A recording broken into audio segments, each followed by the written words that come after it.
Доктор Айым, биздин пет кеңеш берүүбүзгө алгачкы конок катары келип бергениңизге сизге ыраазычылык билдиребиз. Убакыт тапканыңызга алгач эмеске ата-эне катарында кайрылгым келет. Айтсаңыз, бүгүн сиз чоң энесиз. Небереңиз мамлекеттик мектепке барат абы? Ооба. Мамлекеттик мектепке барат.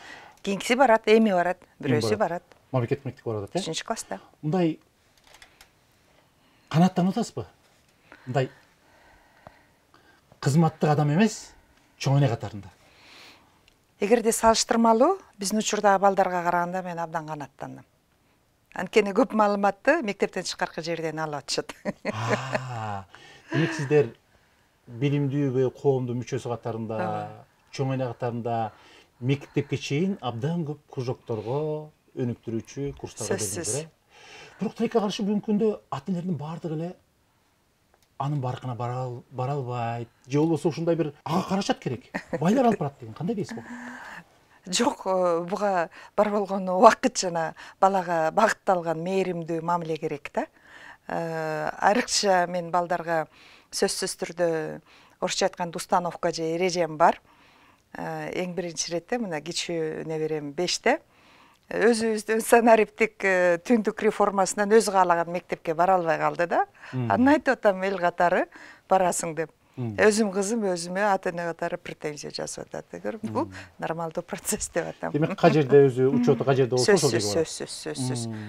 Мурун атасы аскер адамы болгондуктан баягы өзүнүн ишине жакын тандаган да.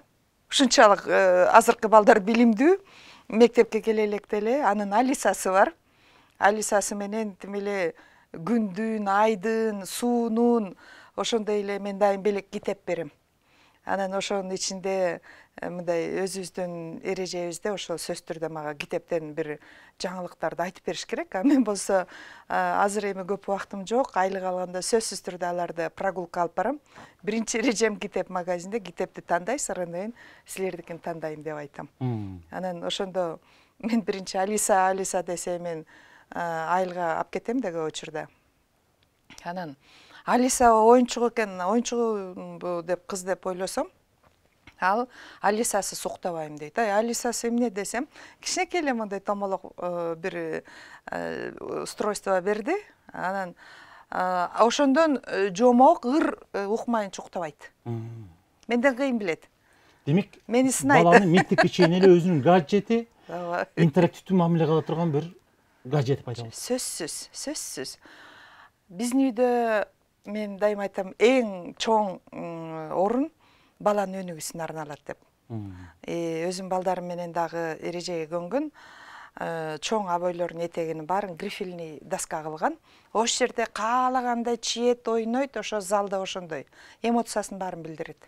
Чыгарат. Бул эми чоң эне катарында эмеске кайрылганда, эми мындай 40 жылдык тажрыйбасы бар, педагогикалык тажрыйбасы бар. Педагог катары айтсаңыз, мына республиканы кыдырганда, ата-энелер менен, досторуңуз менен, туугандар менен байланышканда, балдарга болгон мамиле, ата-эне менен балдардын байланышы азыр кандай баа бере элеңиз? Мисалы, мындан 20 жыл же болсо 30 жыл мурдага караганда, келиңизде бир ракурс кылалычы тарыхка. Жакшы жагы дагы бар, жаман жагы дагы бар. Эмнеге ата-энелердин көпчүлүгү, мен ушул ата-энелер менен иштөө долбоорунда көп иштедим, атам менен да. Биз талдоодо жүргүзгөнбүз. Ата-энелер көбүрөөк мындай башка баалуулукту тандап алышат. Мисалы үчүн Акталаада мен иштеп, анан Алтай балам ким дегенди койдум. Ой, укмуш айтат, менин балам, келечегим, мурасым кандай болсун, андан бешбетер баарын айтат. Эми болуптур, балага Алтай ичинде кеткен чыгымды эсептейли, анан Алтай ичинде балага кеткен чыгымды эсептейли десек, ошол ата-энелер 1.600.000 жазды. Ал аш, той, кийим, кечек, түштөндүрмөй, черный касса жана башка. А балага кеткен 30.000 тегерегинде. Ана мен айтат. Демек катардагы Акталадагы ата-эненин чыгымы, жылдык чыгымы башка тармактарга миллиондон ашат. Тойго кеткен, ага кеткен, буга кеткен деп айттым. Сиз максатыңызга жете албайсыз, балам өтө билимдүү, ден соолуктуу, анан керек болсо президент, депутат болсун дейт, бирок күнүмдүк чыгымыңызда, жашооңузда балаңыздын орду жок. Балаңыз менен футбол ойногон жоксуз, балаңызга китеп алып берген жоксуз, балаңызга убакыт жок. Башкача айтканда, ошондойлор дагы бар. баягы Кудай берген баланы Кудай чоңойтот деп коет. Экинчиден ошол эле учурда өзгөчө мындай тиймеле бөпөлөп өзгөчө чөйрөдө чоңойткон балдар дагы бар. Башкача айтканда ата-эне айтат, эң кымбат телефонду, эң кымбат кийимди алып берип койсом эле ата-энелик милдетимди аткардым деп. 6 жашка чейин баланы мээрим менен, сөз байлыгын, анан коомго жасаган маданият, анан адаттарын калыптандыруу болуп эсептелинет. Демек, айрым ата-энелерде гиперопека да бар экен. Бирок турмуштун агымы менен да кеткендер бар экен. Демек, кээ бир учурда ата-эненин ой тилеги, максаты, иш-аракеттери менен коштолбосо натыйжа бербеш мүмкүн экен да. Сөзсүз, мен дайым айтам. Мисалы үчүн айрым учурда тойго десе шашабыз, а бала десе качабыз. Бул чындык. Мына карасаңыз, кай жерде барбаса балдарга орун жок. Мейли тойго барыңыз, мейли спорт мекемесине барыңыз. Ата-эне менен коштогон иш-чаралар аянтчасы аз, абдан аз. Мейли клубка барыңыз, мейли китепканага барыңыз, чоң кишилерге гана. Үй бүлөнүн бирдиктүү өнүгүшүнө керек болсо ошого багытталган радио телепередачалар дагы аз. Эми китептерди айтпай эле коелу. Толтургулайым, дагы бир бүгүнкү күндө ошол министр катарында ушул билим берүү мекемесинин бүгүнкү күндөгү Кыргызстандагы абдан бир мындай чечкиндүү жасап аткан иши бул ушул билим берүүнүн трансформациясынын алкагында 12 жылдык билим берүү системасына өтүү. Көп ата-энелер бүгүнкү күндө соц тармакта болсун, айыл жеринде болсун, достор менен баарлашканда болсун, бир кылка пикир жок. Ар кандай пикир бар. Эми сиз министр катарында айтсаңыз, эмне үчүн бүгүн биз 12 жылдык билим берүү системасына сөз түрдө өтүшүбүз керек? Анткени мына акыркы 30 жылда биздин билим берүү системасынын мазмуну, стандарттары таптакыр жарабай калды. Жарабайт. Мисалы үчүн биз бүгүнкү күндө балдарыбыздын бардыгын окутуп атабыз 1 класстан 11 класска чейин. Мына кыргыз тили сабагы бар, кыргыз тилин билбейт балабыз. Математиканы беребиз 1 класстан, математиканы бербейбиз. Акыркы иликтөөдө 62% баланын базалык математикалык функционалдык сабаттуулугу жок. Анан демек биз 12 жыл баланын физикалык жашын жогорулатуу же инфраструктураны кароо эмес, бул бүтүндө билим берүү стандарттарын, билим берүүнүн мазмундарын өзгөртүү болуп эсептелет. Аны ата-эне деле сезбей эле калат. Азыр мына 6дан 11 жаш, 17 жаш ошол эле курак. Ошол учурда бүтөт. Ошол эле карак. Бул абдан бир мындай бул сөзгө маани берген ата-эне үчүн бул аябай маанилүү сөз да. Демек, бала математика, кыргыз тили, англис тили, орус тили, же болбосо физика сыяктуу предметтерди окуп атат. Бирок турмушта пайдалана албайт. Анын майнагы жок болуп атат да. Албетте. Демек, кандай кепилдик бар? 12 жылдык билим берүү аз да болсо сапатты көтөрөт деген эң негизги нерсеси бүгүнкү күндө коомдогу мындай талаштар чыккан маселе ушул да. Кантип көтөрөбүз? Биз дүйнөлүк ойлондурууга бара жаткан жаңы мундагы улуттук китептерди чыгардык. 46. Тилди үйрөтүү боюнча биз дүйнөлүк деңгээлдеги тажрыйба менен улуттук жаңы мундагы англис тил китебин чыгардык. Мурун жаттама билим болсо, мындай фактологиялык, анан ошо китептен эле баягы китепке таянган билим болсо, бул азыркы жаңы мундагы китеби стандарттарыбыздын бардыгы турмуштук көндүмдөргө калыптандырат. Өтө чоң айырмасы бар. Эми бул китептин бардыгын сиз билесиздер, Кыргызстандагы өтө ата-эненин акчасына алып, өтө бакубаттуу жеке менчик мектептерде сатып алып пайдаланып келген. Эми ошол китептин баары балдарга бекер берилет. Жакшы да. Абдан жакшы. Бекер берген жакшы. Анан ушул жагынан, ушул сапат маселесинде мен да педагог катарында айтсам, мисалы үчүн ошол эле мектепте мурунку эле биздин кесиптештерибиз, эжейлерибиз, агайларыбыз иштейт да. Алар трансформация болууга, билим берүү министрлигинин саясатын ишке ашырууга эмоционалдык жактан, психологиялык жактан, анан эң негизги нерсеси адистик жактан канчалык даяр? Кантип биз алардан мындай кайтарым байланышты ала алабыз да? Биз аны үчүн стандарттык технологиялардын баарын иштеп чыктык. Мына азыр ар бир мугалим бекер компьютер алат. 200 мугалим азыр өзүнүн кесиптештерине бериле турган компьютерди 3 ай сыноодон өткөрүп жатат. Акчабыз бар. Анан ошол компьютердин ичинде бүтүндөй жасалма интеллекттерге даярдалган даптайыр сабактын модельдеринен өдө жасап көрсөтүп бердик. Биринчи жолу жасалма интеллекти мугалимдин ассистенти катары пайдаланат. Анан экинчиден, эгерде профессионал мугалим болсо, мугалим 3 деңгээлге бөлүнөт. Бул репродуктивдик, баягы эле өткөн технологиясын 30 жыл, 40 жыл эле айта берет. Анан натыйжалуу мугалим, анан өтө жогорку чыгармачыл мугалим деп. Анан биз ошону жасалма интеллект аркылуу мугалимдин кандай бүт материалды даярдап берип, анын ишмердүүлүгүн жасалма интеллект аркылуу окуучу менен байланышын, материалдарды байланышуусун карап турабыз. Чындап келсе, мага таптакыр кызыктырбайт директор үчүн өткөн ачык сабагы, текшерүүчүлөр үчүн, инспекторлор үчүн. Азыр айтып атам, бардыгы бала үчүн багытталган педагогикалык технологияларды пайдаланабыз деп. Сиз билесизби, чыныгы мугалим үчүн укмуш кымбат класс жабдуусу, акылдуу доска жана башканын эч кандай кереги жок. Ал эң биринчи жан дүйнөсү менен баланы тартып алса, бала каалаган жерде, эми бүткүл дүйнөдө көрүп атасызбы, көчөдө сабакка түшөт. Биз ушунча көп биологторду сабактарыбыз бар, даярдайбыз, бирок окуучуларыбыз өзү жашаган жерде өсүп жаткан өсүмдүктүн, топурактын химиялык составын билбейт. Эмне өстүргөндү билбейт, кандай өстүрөрүн билбейт. Бишкек шаарындагы балдарга биз даяр гана өсүмдүктөрдү айдап беребиз. Чоң уюмдар, чоң компаниялар, же болбосо атайын мэрия кызматы менен. А бирок бала кычкылтек менен көмүртектин экөөсүндөн айырмасын бактарды отургузуу процессине катышпайт да. Ошонун баардыгын биз алып келебиз азыр. Тодур айым, эң негизги нерсеси бул жерден ата эне түшүнсө болобу? Демек мугалимди онлайн режимде анын ишмердүүлүгүнүн натыйжасын көзөмөлдөөгө болот. Болот. Канча пайыз мугалимди? 100%. 100%. Бул процесс канчадан баштап ишке ашат? Азыр биз өтө чоң кубаттуу сервер керек болуп атат. Учурда Ошмунун серверинде отурабыз. Санариптик министрлик абдан чоң сервер алып берген жатат. Ошондо толугу менен сентябрдан баштап өтөбүз. Бирок Санарип кампа бүгүн бар. Андан экинчи этабында мугалимдердин ошол ишмердүүлүгүнүн натыйжасында акы төлөө процесси башталат. Үчүнчүсү бул дүйнөлүк жаңы муундагы стандарттарды иштеп чыктык. Ошону баягы программалар салыштырганда 70-75% мурдагы программанын негизинде. Бул үстүнө балдарды окутуу ыкмалары жаңы технологиялар кошулат.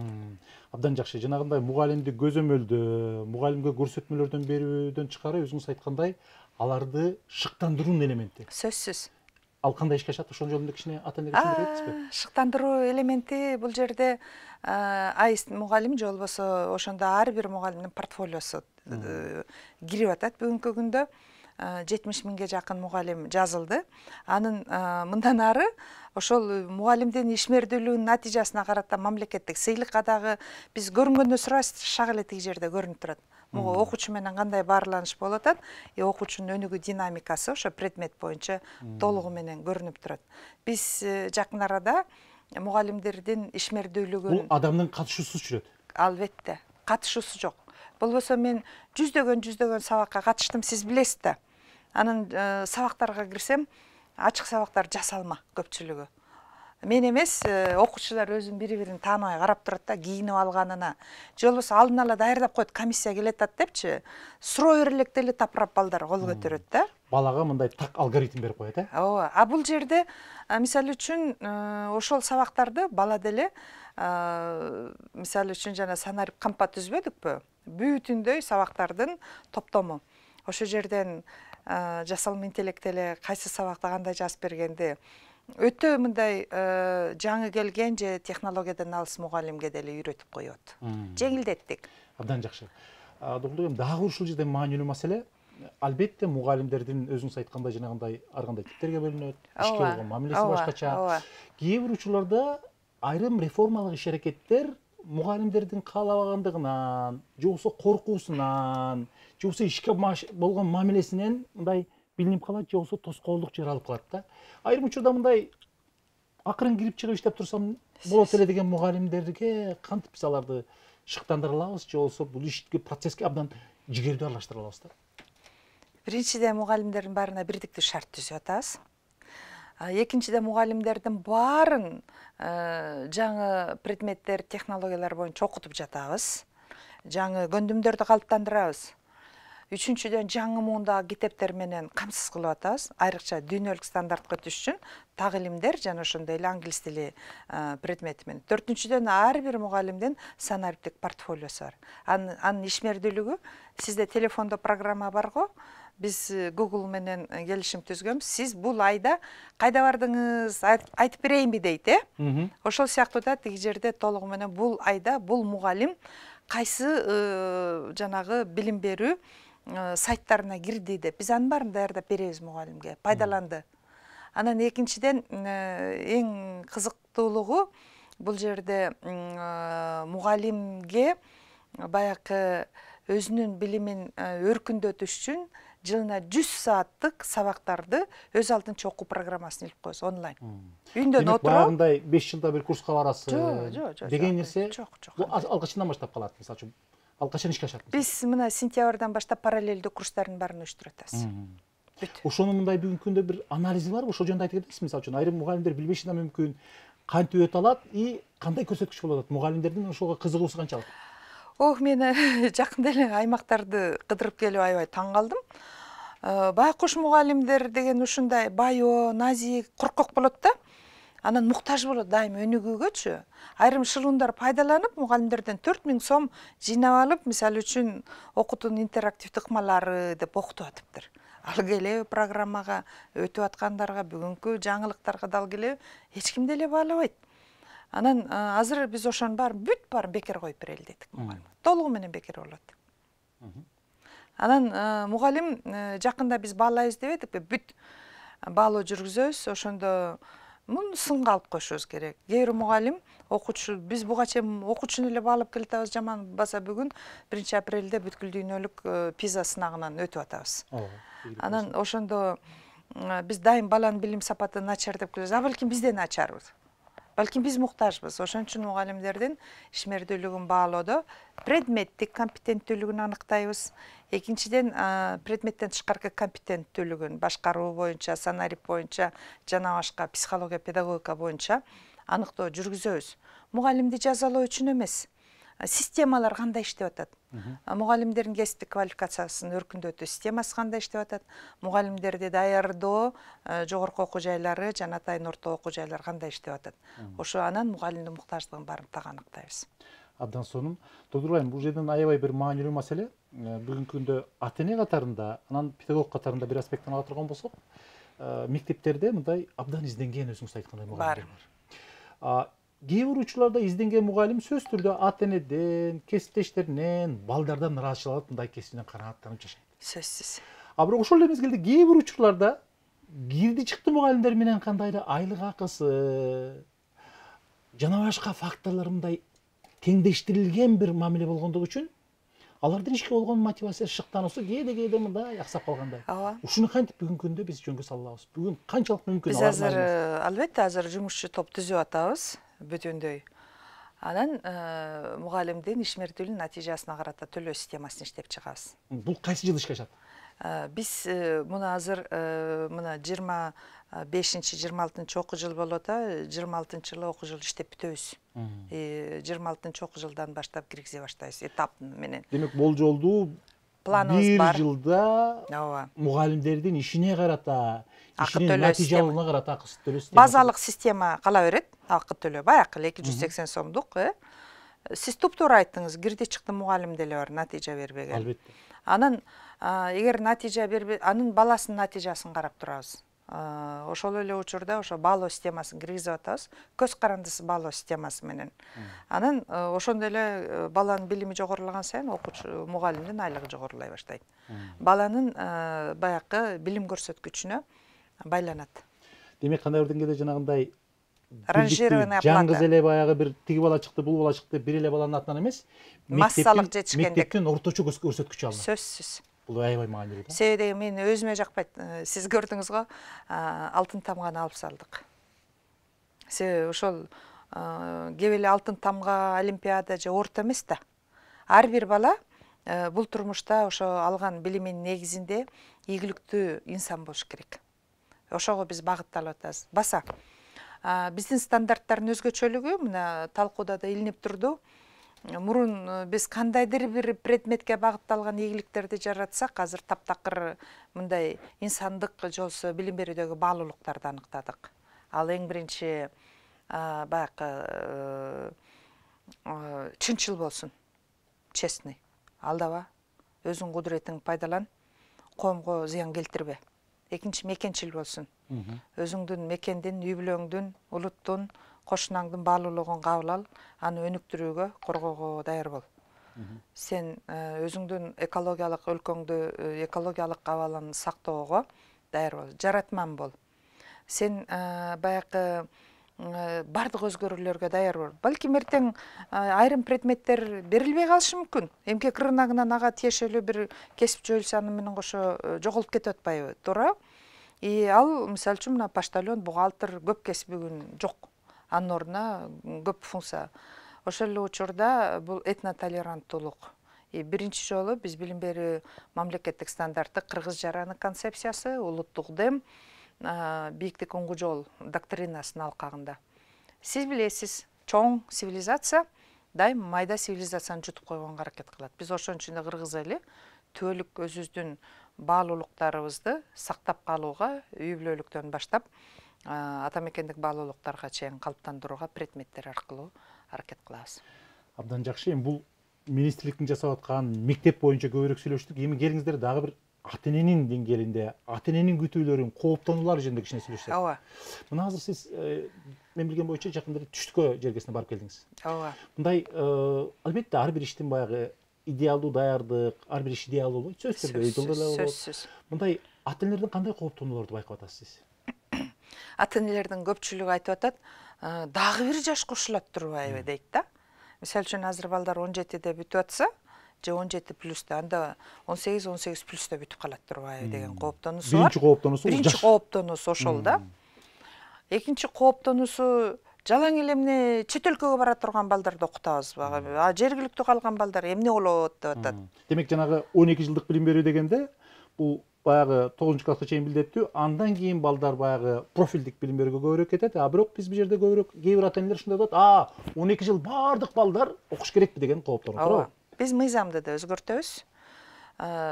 Негизинен бизде жашырганда эмне мектеп билим берүү системасында туруктуу кесипке багыт берүү жок. Жок эсе. Жок эле мындай текшерүүчүлөр үчүн бар деп анан жогорку окуу жайлар анда-санда барат.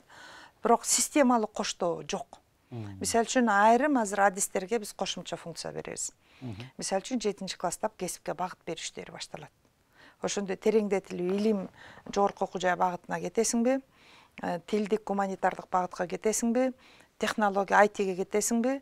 Же тез анан ушул жерден айлык таба турган жумушчу кесиптерге кетесиңби деп азыркы иштеп аткан кесиптик техникалык окуу жайларды кайкалыштырылат. Тогуз жашайында дагы бир өтө маанилүү маселе, бул 12 жылдык билим берүүдө өтүүдө көбүрөөк менин жеке адис катарында баамында мындай башталгыч класста баягы жаш гана эрте киргендиги менен гана кичинеге суроо жаратпаса, мындай көп суроо жаралбагандай. Көбүрөөк жогорку класстын мектептердин ата энелери тынчтангандай да. Себеп дегенде бүгүнкү күндө каалайбызбы, каалабайбызбы, жогорку класстын окуучуларында мындай чыңалуу көбүрөөк да. Мектепте ар кандай. Ушул келиңиздер, ушул жогорку класстын ата энелери үчүн бүгүнкү күндө кандай кеңештерди, анан аларга кандай бир бүгүнкү күндө жасалып аткан министрлик тарабынан жасалып аткан иштер тууралуу мындай коркпоо үчүн, кызматташууга баруу үчүн, мектеп менен кызматташуу үчүн кандай кеңештер бересиз? Негизги кеңештер. Чоң класстын окуучулары үчүн. Мен биринчи эң кезекте акыркы болуп аткан окуяларга байланыштуу ата эне балдарга мээримдүү мамиле жасоосун өтүнөт элем. Бала сезбейт. Ата эне да сезбейт. Анткени бул билим берүү процессиндеги өзгөрүүлөрдү ишке ашыруучулар мектеп жана билим берүү тармагында иштеп жаткан адистер. Ата эне сезбейт. Биз жанагыреки биринчи класстан, нулевой класстан биринчи класска аттатып өтүп атпайбызбы? Ошо балдарга камкор мамиле жасоо, түшүнүү менен шарт түзүү. Биз эми бүттүк кайра кетпейбиз, кеттик 12 жылга. Ошол секирген учурда дээрлик ата энелер кооптонбой эле койсо болот. Анткени эң биринчи суроолору китебиңер жок да, кайда китеп ките бересиңер дейт. Биз быйылкы жылы толугу менен дүйнөлүк стандарттагы тагылимдер китеби менен камсыз кылабыз. Буга чейин деле жетчү эмес. Бөлүнгөн акчага мындай эптеп жеткиргенге аракет кылчу. Ишенесизби? Бөлүнгөн акча эгерде 152 миллион акыркы ушу 3 жылы бөлүнүп келген, 1 жылы дагы такыр чыкпай калды. Ошол темп менен китеп камсыз кылсак 57 жылда камсыз кылмакпыз. Азыр бизде туруктуу китеп саясаты бар. Биз мына 46 китеп жаңы муундагы чыгарабыз. Ал эми улуттук контентти кайрадан ошол дүйнөлүк китептердин технологиясынан, методикасынан кем калбаган китептер жаратыш үчүн биз конкурс жарыяладык. Бул кыргыз тили. Демек биздин өзүбүздүн ата мекендик окумуштуулар, ата мекендик тарыхчылар. Алар дагы намыстанып катышып, жана кыргыз тилчилери ошону дагы иштеп берет деп ишенемин. Урматтуу мугалимдер, Билим берүү министрлиги толугу менен ушул көзөмөлдөө, ашкере бюрократиялык текшерүүлөрдүн баарын кыскартуунун үстүндө иштеп жатат. Бардыгын санариптештирүү жасалма интеллект пайдаланабыз. Директор үчүн текшерүү, методисттер үчүн текшерүү, району үчүн текшерүүнүн баарын алып салабыз. Толугу менен билим берүү натыйжаларын жакшыртууга багытталган методикалык жаңы кызматтарды түзөбүз. Маселе эң негизги нерсе мугалимге чыгармачылык эркиндик. Балдар менен иште жыйынтык жарат. Ал деген тетиги эле сиз билесиз, педагогис бул баланы жетелөө деген. Мына ошол тете Афинада кандай баалуу болсо, бүгүнкү күндө деле ошол баалуу. Мыкты мугалим мыкты окуучуну жарата алат. Бул далилденген. Буну эч ким мисалы үчүн аны талаша албайт. Чөйрө бул кошумча болот. Албетте. Чөйрө кошумча болот. Эч ким айтпайт, мисалы үчүн анализдеп көргүлөчү. Өтө кудуреттүү адамдын баласы ийгиликтүү акча төлөгөн, же болбосо жөнөкөй адамдын баласы билим чөйрө бул, чөйрөгө байланыштуу. Ошон үчүн бул жерде мен кээде мугалимдердин жана пессимист мугалимдерим да бар экен. Пессимист. Аз эмес. Көп. Мен ойлойм, ошон үчүн жанагы чечкиндүү мени дагы эле урушуп атышат. 130дан проходной балл кылып туруп, мыктылар келсин деп атабыз. Педагогикалык кызматка. Анан албетте ызылдап чыгышты, кайдагы мугалим бармак эле. Ансы деле алсыздар барат деп. Бул жөнүндө да мен как раз өзүмдүн Facebook баракчамда как раз сурамжол жүргүздүм эле. Ошол жерде айтты, бул аябай сон деп, колдогондор аябай, түшүнгөндөр өтө колдоп атат да. Бирок эң негизги критерий мугалимдин бүгүнкү күндө айлык акысын көтөрүп туруп, ошону жогорулатса, жакшы окугандар өзү эле келет деген деп атат да. Ошол мисалы үчүн бул абдан бир маанилүү фактор, кандай дейсиз? Мисалы үчүн шаар жеринде азыркы берилген айлык акы аз болуп эсептелинет. Анткени баары сатык. Туурабы, баардыгы сатык. Өзгөчө Ош, Бишкек шаарларында мисалы үчүн транспорттук деген бар, коммуналдык чыгымдар, тамагын 3 маал мектепте мен ушу шаардыктарга аябай дайым салыштырып айтам да. Биз келет мезгил баалайбыз. Ишенесизби? Бирок бааланган мезгил келгенде сапаттуу мугалим болобу деген сөз да. Албетте. Мына бүгүнкү күндө былтыр мен келгенде 120 балл болот дедим. Түшпөйбүз дедик. Эгерде мугалимдерге квота 2000 орун болсо, 1924 мугалим тапшырды. Сонун. Анан азыр алар ипотека ала алышат, мыкты айлык төлөнөт. Келет экономика көтөрүлөт, баалаганга өлкөбүздүн кудурети жетет. Бирок мен баалаганда дагы кирди чыкты мугалим эмес, натыйжалуу мугалимдер бааланса деп тилейбиз. Биз ошол системаны түзгөнгө аракет кылабыз. Демек, саясий жетекчилик абдан чечкиндүү. Абдан чечкиндүү. Ал президенттин дагы сөзү бар. Албетте көп киши ишенбейт деди, бирок натыйжасы 15 жылдан көрөбүз деди. Демек, мындай системалуу, азыр система бүт фрагментардуу реформа эмес, ошон үчүн трансформация деп аталат. Муну менен кошо бүт стандарт өзгөрүп атат, бүтүндөй мазмун өзгөрүп атат, педагогдордун кесиптик квалификациясын жогорулатуу, педагогдорду даярдоо, билим берүү натыйжасын баалоо түп тамырынан бери ошол. Анан бүтүндөй дүйнөлүк жаңы технологиялар, санариптештирүү, плюс дүйнөлүк алдыңкы муундагы китеп тажрыйбасын пайдалануу менен биринчи жолу улуттук ата мекендик китеп 46 багытта тагылимдер китеби дүйнөлүк стандарттар менен шайкеш келет.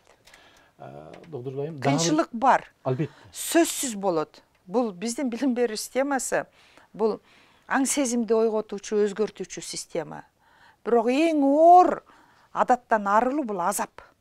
Көнгөн адатынан өзгөртүү бул, ошон үчүн бул жана ар түрдүү суроо бул нормалдуу процесс.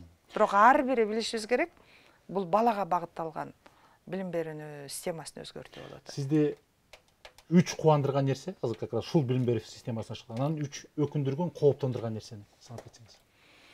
Биринчи кубандырган ушул президенттин прогрессивдүү көз карашынын бардыгы, колдоого даярдыгы. Бул өтө кымбат, өтө маанилүү ресурс болуп эсептелинет. Мурунку ишке ашпай калган, эмне үчүн 2006-жылдан бери ишке ашпай келген, дал ушул багытка, ушундай жан дили менен ресурстук, саясий, административдик, финансылык ресурстардын баарын салуу, бул ушундай чоң мени кубандырган нерсе. Укмуш кубандырат. Экинчиден биздин ошол эле президенттин командасындагы адамдардын, Эдил Байсалов сыяктуу ошол жетекчиликтин үндөш болгондугу, мындай бул пикирлеш болгондугу, тилектеш болгондугу. Мен көп жыл мамлекеттик кызматта иштедим, демилген бар кээ бир учурда колго чабылып турат. Ошон үчүн монтип мындай унчукпай эле отура берейинчи деген позицияда. Азыр бер идея, тез дейт да. Анан экинчиси ушул кубандырган нерсе, баары бир ушуну ишти жылдырып алдык. 52% бүтүндүү укуктук нормативдик бүтүн министрликтер аркылуу макулдаш. Кеттик биз алдыга жылдык. Демек процесс жылды. Бүттү, биз алдыга жылдык. Ошого жараша жогорку окуу жайлардын жана автономия алгандыгы 11 окуу жайдын бизге тем эле каймакка куймак кошкондой болду. Алар эми бюрократия жок, өздөрүнүн предметтик стандарттарын өзгөртүүгө толук финансылык, академиялык автономия бар. Анан жанагы 46 жаңы мундагы китеп биздин өтө чоң жетишкендигибиз болуп эсептелинет. Мындай өздөрүнүн баягы жедебели директорлорго да айттым. Силер эч ким, акимдер баары чогулуш болгон жерде, силер өзүңөр директор болуп келдиңерби дедим. Конкурска өзүңүз катыштыңызбы? Ооба дейт. Сиз анда директор эмессиз, сиз лидерсиз. Лидерсиз, багыттагычсыз, ынандырасыз, ушул жолго алып баруучу сиз болосуз. Эгерде анда сизди баягыдай назначать этип, бу деп эч ким алып келген, сиз акимди айтым, сиз түрткөн жоксуз дейт. Жыйынтык натыйжа бергиле деп. Анан ошол 3-үчүнчү кооптонуу мен ушул айлыктарын тез арада мүмкүнчүлүктөрүн чечип берүүдөгү биздин бюджет дагы өссө экен деген ушу мугалимдерге. Каалоо менен мүмкүнчүлүктөр айырма дал келбей атат, Ооба. Анан эң менин коркконум жана позитивдүү, натыйжалуу ой пикирди түзгөндө жок дегенде 3%-тик критикалык мындай элдердин тобу деп коет, жаратмандык. Анын корккондугум көпчүлүк биздеги академ чөйрөсүндөгүлөр бүткүл дүйнөлүк адам капиталына натыйжасына болгон анализдери жок экен да. Көпчүлүгү мындай ошону бүткүл дүйнөлүк мындай айкалышуу бүгүнкү акыркы нейрофизиологиялык илимдердин жетишкендиктерин бизге интеграция кылууда чабалдык бар экен. Демек илим чөйрөсүндө дагы. Илим чөйрөсүндө анткени бул толугу менен азыр биз дүйнөлүк илимге багыттап, экономикалык, саясий, бүтүндө психологиялык, физиологиялык илимдерге багыттап ошолорго таянып биз жылдырдык. Бирок ичибизде ошол солгун экен, начар. Таяныч жок. 12 жылдык билим берүүнүн сынчыларынын арасында өтө бир мындай улам прессада, калк арасында кеңири жайылып жүргөн эме сөз бул чет өлкөлүк гранттын негизинде ишке ашып аткан долбоор деген сөздөр бар да. Мунун канчалык чындыгы бар? Буга кандай жооп бересиз? Жок, чындыгы жок. Айрым учурда фрагментардык колдоо бар. Ал жана ЮНИСЕФ аркылуу биздин маалыматтык кошто айрым. Бирок бир дагы чет өлкөлүк же болбосо чет өлкөлүк уюмдардын колдоосу менен аффилированный уюмдардын бирөөсүндө дагы жок. Эчтеке жок. Бул толугу менен мамлекеттик саясат, мамлекеттик ресурс, мамлекеттик саясий колдоо болуп эсептелинет. Дүйнөлүк билим берүү системасына өз алдыбызча интеграция. Өз алдыбызча жаңы муундагы улуттук саясатты өзүбүз жараттык. Демек үмүт бар, Сөзсүз. Абдан жакшы. Доктор Гүлайым, ушул биздин подкастыбыздын алгачкы коногу барып, ушул жүргүзүп аткан саясат тууралуу, бүгүнкү күндө ишмердүүлүк тууралуу кенен маек куруп бергениңиз үчүн сизге терең ыраазычылык билдиребиз. Ишмердүүлүгүңүздө ийгиликтер коштосун, жакшылыктар боло берсин. Чоң рахмат. Чоң рахмат.